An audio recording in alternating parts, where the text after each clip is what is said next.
capítulo 13.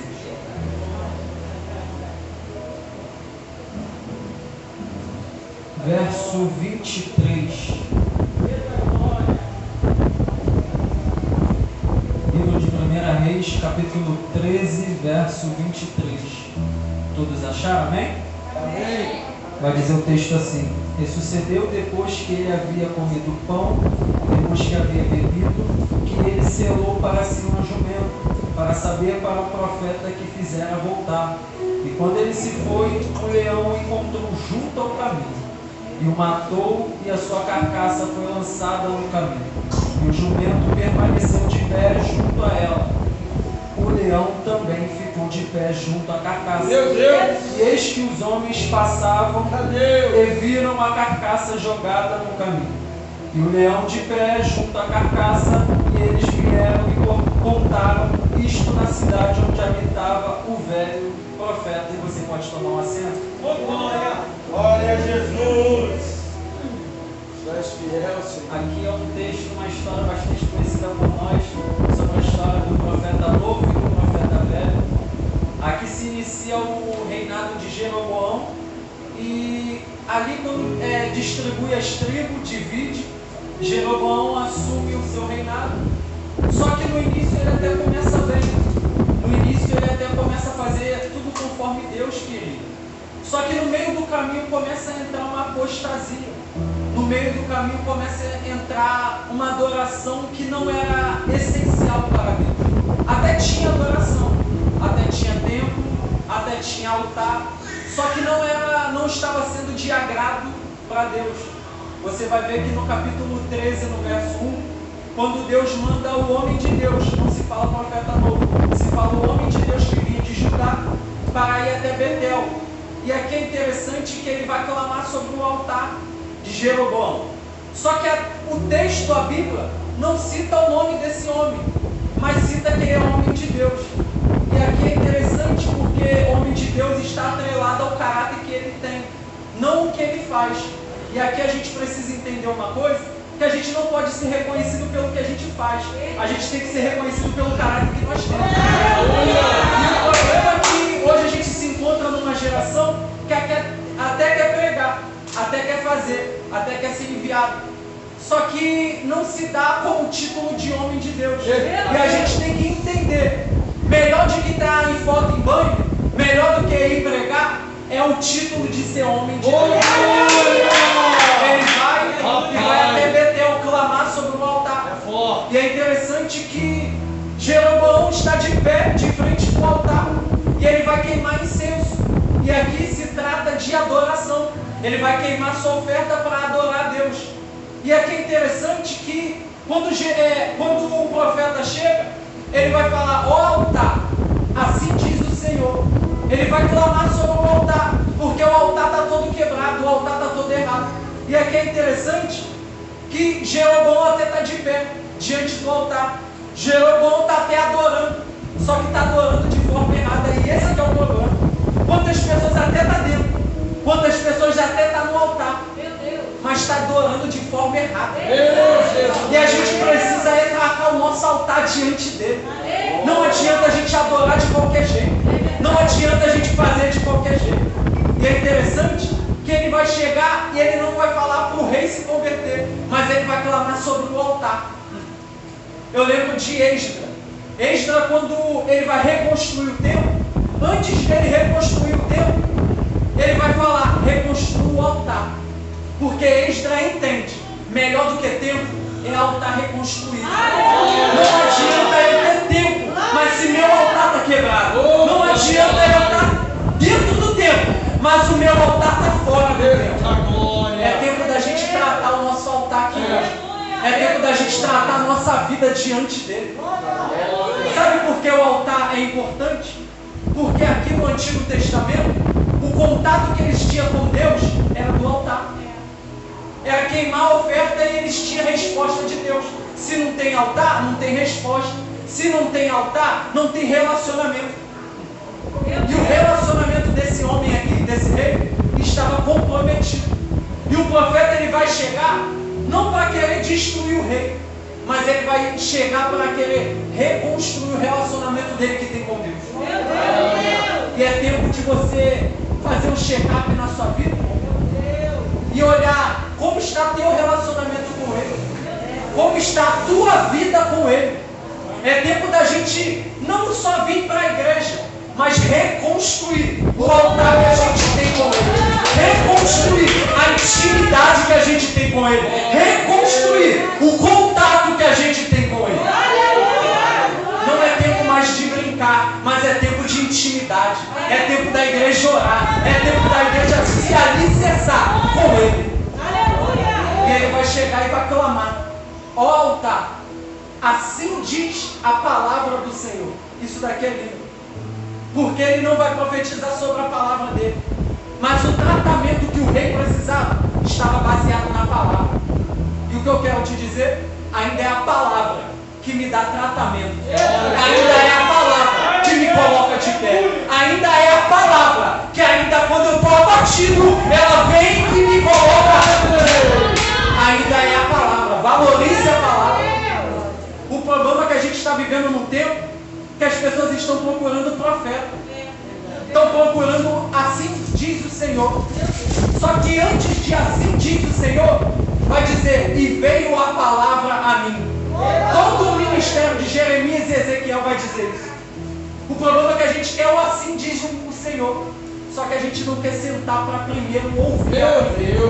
É tempo da igreja se alicerçar e priorizar a palavra.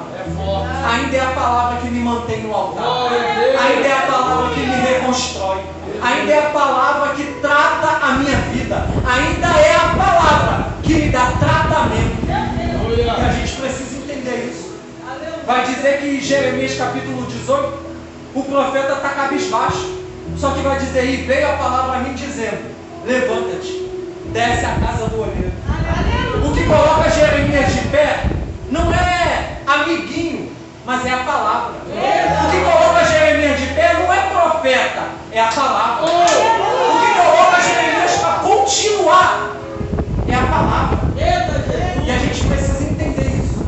Aí vai dizer a profecia que vai nascer da casa de Davi um menino chamado Josias, e ele vai quebrar os teus altares, ele vai tirar os sacerdotes que estão na apostasia e vai trazer restituição. Isso daqui é interessante, que o nome Josias, ele significa aquele que é curado ou sustentado por Jeová. E é interessante que a palavra agora vai vir dando tratamento, mas é um tratamento de cura, é um tratamento de alívio, é um tratamento que o rei precisava ter. Chega dessa liderança doente, chega dessa liderança que quer fazer do jeito que quer, mas precisa ser levantada uma liderança que é baseada na palavra, uma liderança que é cheia da palavra ainda. E a gente precisa entender isso. O problema é que a gente está usando a palavra para ferir, para machucar, para desabafar. Só que aqui não foi. A gente não é chamado para ferir ninguém. A gente não é chamado para machucar ninguém. O problema é que as pessoas, elas acham que exortar é ferir. E não. Exortar é trazer a pessoa ao arrependimento e não levar fora. E a gente precisa entender isso. Quando a gente está cheio da palavra, a gente não machuca ninguém não, mas a gente traz cura, a gente traz esperança, a gente traz um novo amanhã para quem está precisando. E a gente precisa entender isso. O salmista vai dizer: a tua palavra é lâmpadas para os meus pés e luz para os meus caminhos. A palavra dele ainda é o que me dá base, é o que me faz me manter de pé no altar. Não é porque eu canto muito, não é porque eu faço muito, mas é que quando eu estou naquele momento triste, destruído, e eu entro no quarto e começo a ler, aí a palavra tu abre em Salmo 91, aquele que habita nos poderes do Altíssimo, a sombra do Onipotente descansará. Aí tu abre em Salmo 23, o Senhor é meu pastor e nada me faltará. O salmista também vai dizer: o Senhor, o meu refúgio e a minha fortaleza. E a gente precisa entender isso. É a palavra que nos dá segurança. Aí vai dizer que a palavra começa a vir, a profecia, a tratar, só que vai ter um sinal. E esse sinal é que o altar vai quebrar de Jeroboão e as ofertas cinzas que estavam em cima vai ser derramado. Isso daqui é interessante, porque as cinzas que estão dentro do altar de Jeroboão é o resto que sobrou das ofertas queimadas. Só que é Deus falando com Jeroboão. É tempo de eu quebrar o teu altar, mas não é para te machucar, mas é para limpar, porque teu altar está muito sujo. Está vivendo de resto o teu altar. O teu altar está se baseando em resto. E Deus não quer resto para ninguém. Deus dá grandes coisas. E a gente precisa entender que quando Deus nos quebra um pouco, quando Deus trata um pouco com a gente, não é para nos machucar, não. Não é para acabar com a gente, não. Mas é porque Ele quer limpar algumas coisas que estão dentro do nosso altar. Ele quer tirar algumas coisas que estão dentro da nossa vida. Ele quer tirar algumas coisas que estão dentro da nossa casa. É tempo de Deus hoje tratar o altar da tua vida. E é interessante. E o altar quebra. Só que Jeroboão, em vez de talvez querer o tratamento, ele fica irado. E ele vai agora querer ir contra o profeta. E ele vai estender sua mão contra o profeta. Só que o texto vai dizer que por esse ato, a mão dele vai agora ser mirrada. Vai secar. E ele vai ficar parado, não vai conseguir voltar com a mão. E isso daqui é triste. Porque ele só está com a mão agora danificada pelo simples fato que ele não quer receber tratamento. E quantas pessoas em nosso meio estão com a vida estagnada, está com a vida paralisada, simplesmente porque não quer deixar Deus tratar. Meu Deus! E a gente precisa entender, a nossa vida, ela está interligada ao tratamento de Deus, a uma vertente básica. Se a minha vida está andando é porque a minha vida espiritual com Deus está boa. O tratamento dele está sendo bom. Só que quando eu saio do jardim do tratamento dele, aí as coisas começam a dar errado. As coisas começam a se modificar. Quer prova disso? Lembra de Ruth, capítulo 1? Vai dizer que enquanto os juízes começam a julgar a terra, houve fome, houve crise. Em vez de Ruth e o marido ficar, não, eles vão sair meio à crise. E por eles sair, mesmo que Belém de Judá está em crise, mas ainda continua sendo a terra do pão. Só que eles saem, quando eles saem, eles vão para a terra de Moab. A terra de Moab é uma terra propícia a pecado, que é das filhas de Ló. E isso daqui é interessante que agora o marido de Ruth, de Noemi, vai morrer. Por quê? Ele está até alimentado, mas não adianta ter alimento se está morto. Eu prefiro estar na crise, mas ainda está com Deus. E é isso que a gente precisa entender. Às vezes a crise chega, não é para te matar, não. Não é para te afastar, não. Mas é simplesmente de moldagem de Deus para a tua vida, de tratamento de Deus para a tua vida. Não queira sair do jardim do tratamento de Deus. Deixa Deus te tratar, deixa Deus te moldar, deixa Ele te colocar do jeito que Ele quer. O problema é que a gente quer do nosso jeito. A gente quer fazer do nosso jeito. Às vezes a gente quer ensinar Deus, como Abraão e Sara. Deita com H. Até parece que Deus precisa de ajuda, gente. Se Deus te prometeu, calma. Ele está te tratando. Ele está te moldando. Quer uma outra coisa? Ezequiel capítulo 37. Deus leva o profeta ao vale. Só que Deus vai perguntar ao profeta: esses ossos podem viver? E o profeta vai falar: tu sabes, Senhor. Só que é interessante que a pergunta aqui é Deus tratando o profeta. Como assim? Deus não é onipresente, onisciente. Ele sabia da resposta do profeta, mas Ele quer um profeta que fala com Ele. Ele quer um profeta que busca Ele. Ele quer um profeta que conversa com Ele. Ele quer um profeta que Ele coloca no vale e Deus faz tudo. Não, Ele quer um profeta que ora. Ele quer um profeta que se clama com Ele. E é isso que a gente precisa entender. Às vezes acontece esse tipo de coisa com a gente. Deus pergunta: quer que eu faça isso? Aí você fala: é o que eu mais quero. E tu ainda pergunta? Mas é porque Ele quer ouvir a tua oração. Ele quer ouvir a tua boca. Ele deixa o negócio apertar um pouquinho. Ele deixa as coisas afunilar um pouquinho, simplesmente para te ouvir. Aí vai dizer que o rei ainda vai chegar para o profeta e vai falar: a minha mão está mirrada, ora por mim. Isso é lindo, gente. Porque agora o rei que queria matar o profeta, agora vai pedir oração. Meu Jesus. E agora cabe o profeta, se ele quiser orar ou não. Mas isso mexe comigo, porque ele é homem de Deus. E ele entende. Ele veio até para me matar. Ele veio até para me caluniar. Ele veio até para me destruir. Ele veio até para acabar com o meu ministério. Meu Deus. Mas eu não vou fazer o mesmo não. Eu oro por você. E eu lembro de Josafá.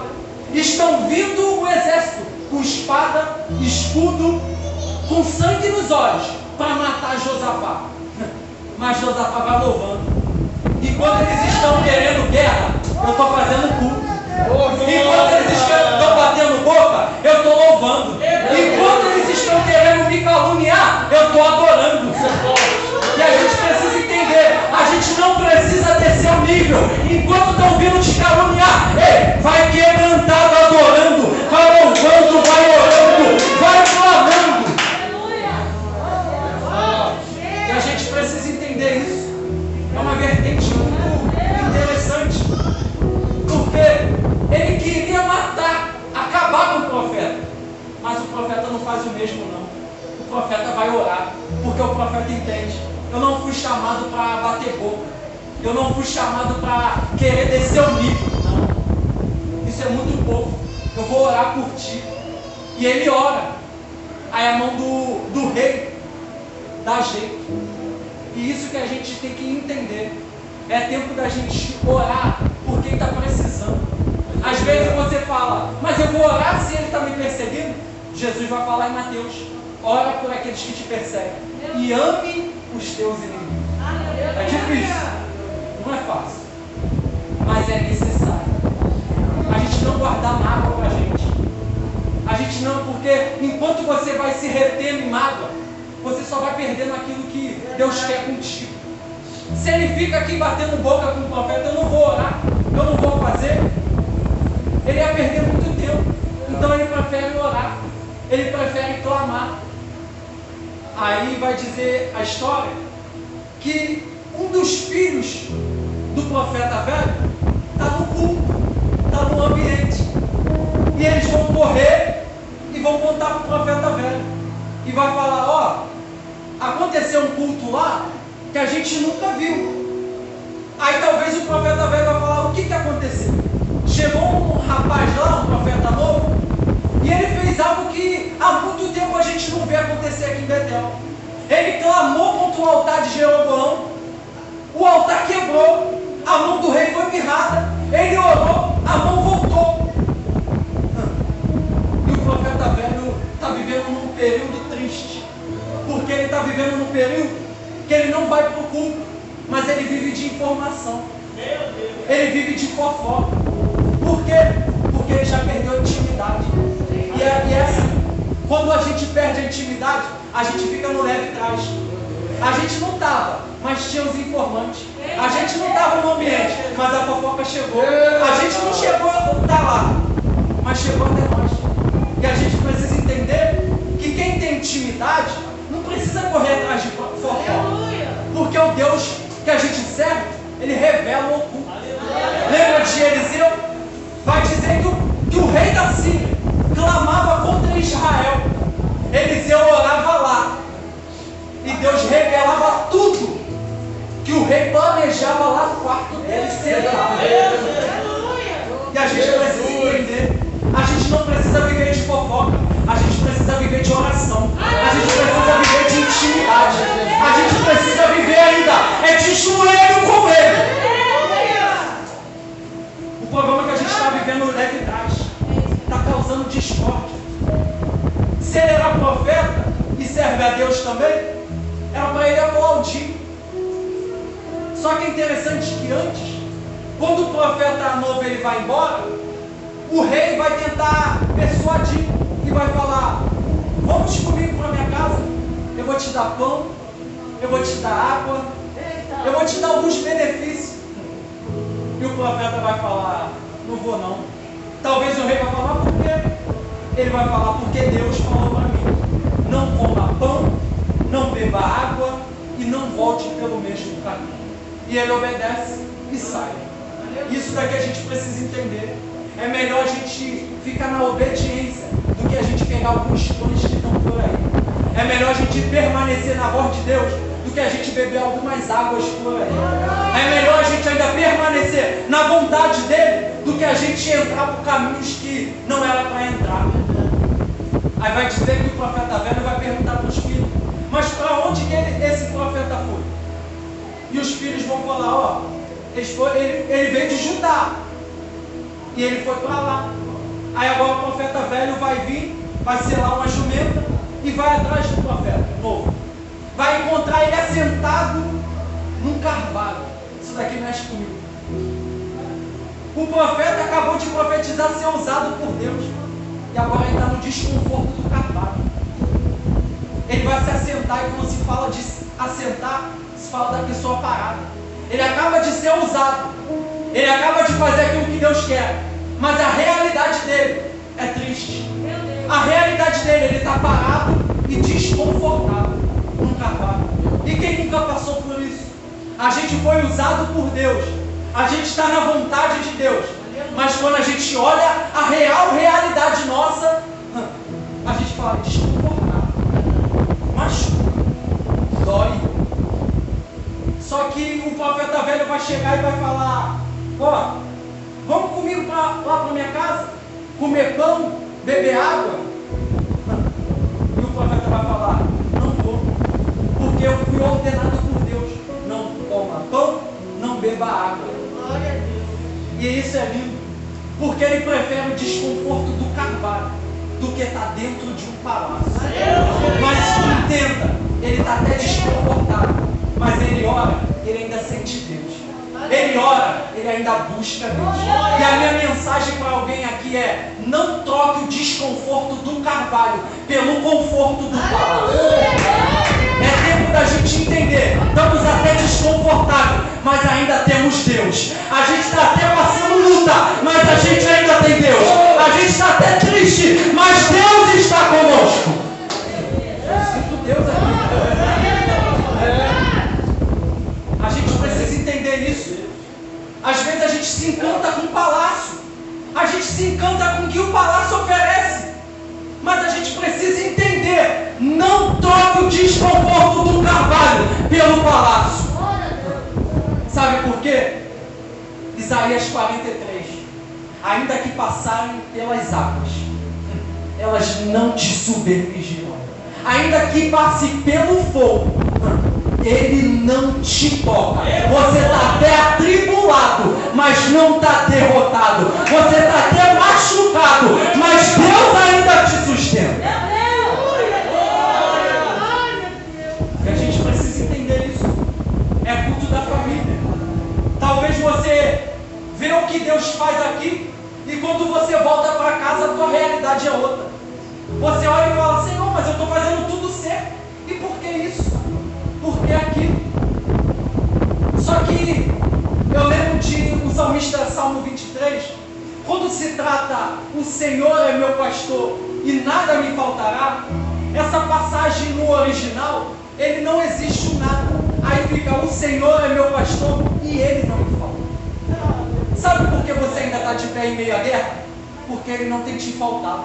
Sabe por que você está em meio à batalha, ainda permanece firme? É porque ele ainda é contigo. Ainda está tribulado, não passa luta, passa angústia, passa tristeza, mas Deus ainda segura na tua mão. Aleluia. Aí vai dizer que ele prefere não ir.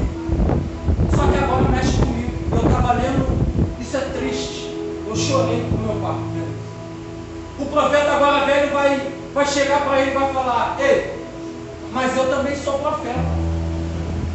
Eu também sou como tu. E um anjo me falou que era para tu vir comigo. Meu Deus. E agora o profeta vai. Só que o profeta velho vai mentir. Não teve anjo nenhum que falou. E é sempre assim. Quem não tem mais intimidade fica forçando uma espiritualidade que não tem. Quem não tem mais relacionamento com Deus, fica forçando algo que não tem mais. E o profeta velho estava nesse nível. Ele vai descer o nível de mentir e falar que Deus, um anjo, falou com ele. Só que o profeta novo, ele tinha que entender uma coisa: além que o anjo falou com ele, Deus falou para ele: não coma pão, não beba água. Eu prefiro ficar com a voz de Deus do que eu ouvir alguns anjos por ele. E a gente precisa entender isso, porque quando se trata um anjo, é artigo indefinido, não sabe qual. E o profeta velho, ele está fora da presença. Poderia ser até os anjos caídos usando ele. Meu Deus! E quem não tem mais intimidade fica assim, forçando, querendo se amostrar. Ó, eu sou profeta. Ó, eu prego. Ó, eu canto. Ó, eu faço. Só que aqui não é para a gente mostrar talento. Jesus! A nossa vida aqui no público é reflexo do que a gente tem no quarto. É reflexo da nossa intimidade. Só que o profeta velho, ele queria refletir algo que ele não tinha mais. E ele vai falar: também sou profeta como tu, papai. Vem comigo. E o profeta novo vai. E isso que é triste. Ele chega lá, se assenta na mesa, troca o carvalho. E agora come o pão, toma água. Talvez, gente, não era que era pecado comer o pão. Não era que era pecado beber água. Só que Deus falou: não coma e não beba. É a mesma coisa de Adão. A questão, a gente aprendeu na escola dominical, o pecado não estava na árvore em si, mas estava na obediência de Adão. Não era que era pecado Adão comer o fruto, mas Deus queria saber até onde Adão conseguia obedecer ele. E é isso que a gente precisa entender. Tem coisas que Deus vai falar para você: ó, não é para tu, não cabe para você. Só que você fala: mas eu vejo fulano fazendo e dá tudo certo. Jesus. Repara uma coisa: Adão peca e Eva também. Mas quem pecou primeiro? Eva. Mas Deus vai chamar quem? Adão. Porque a aliança não é com Eva, a aliança é com Adão. É a mesma coisa aqui. O profeta velho, ele comia pão. Só que o que cabe para o profeta velho não cabe para mim. E é isso que a gente precisa entender. Não é que é errado. Talvez você olhe para fulano e fala: mas fulano faz isso e dá certo. Mas Betano faz isso e dá certo. Mas você não é fulano. Você tem que entender e ficar com a voz de Deus. Ele prefere escutar o profeta velho e rejeita a voz de Deus. E isso que é triste. E ele come. Talvez estava saboroso, talvez estava bom, se alimentou, encheu a barriga, está vivendo um novo tempo dentro de um palácio. Só que agora ele vai ser o momento de ir embora. Só que o profeta velho vai falar: mas você desobedeceu.